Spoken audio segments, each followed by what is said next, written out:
Hi mga giliw, ako si Mutya at welcome sa aking munting mundo. So for today's video mga giliw is sasamahan niyo akong maging tourism student at National University. So guys, kakababa ko lang, ang sabi ko kay manang driver sa bungad ako ibaba, pero binaba talaga ako sa gitna. So ayan tuloy, naglalakad ang Disney Princess na. FYI guys, ang layo niya talaga sa bungad na dapat bababaan ko. Pero sino ba naman ako para magreklamo, diba?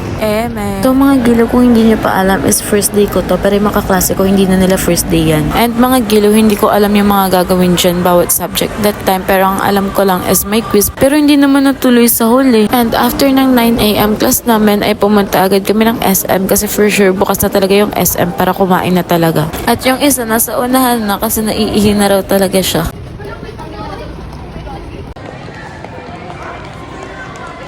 Namingin ka, vlog ko to. Ako si Mutya. And guys, after mag-CR ni Miguel, pumunta na kami ng supermarket para lang mag-free taste. And after namin mag-free taste sa supermarket, dumiretso agad kami sa KFC kasi o-order sila. Pero hindi ako umorder kasi ang gastos. And yung busog ko kagabi, ngayon busog pa rin talaga. And mga gilaw, after namin bumalik sa room, si Miguel na yung katabi ko. Paano kasi yung tatlo, nag-CR na naman talaga. Pinanipis na.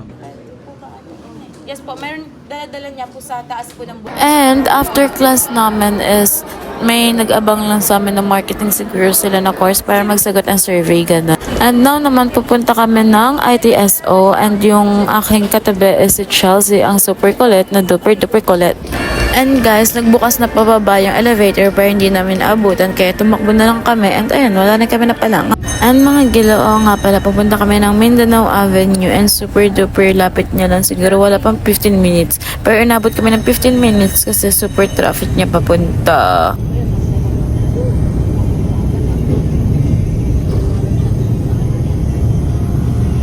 And guys, ay ang building na yun yung pupuntahan namin sa pinaka-rooftop kasi nandun daw yung coffee shop na gusto nilang masubukan. Hi guys, muntik na kami maging kwento.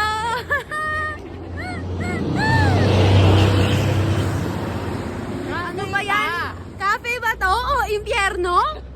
Papuntang langit ba to? Like, was this a galing?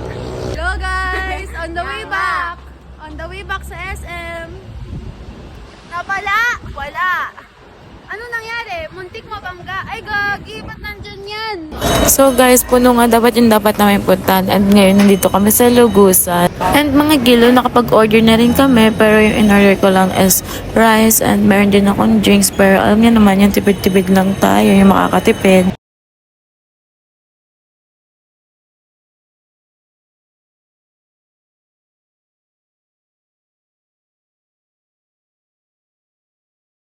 So guys, pauwi na kami ni Miguel kasi parehas lang din naman kami taga Bulacan and parehas kami ng barangay. And buti na lang talaga hindi traffic kaya mabilis na kami nakarating kami ng Tungko agad. Ganon. That's all for today mga giliw. Thank you for watching!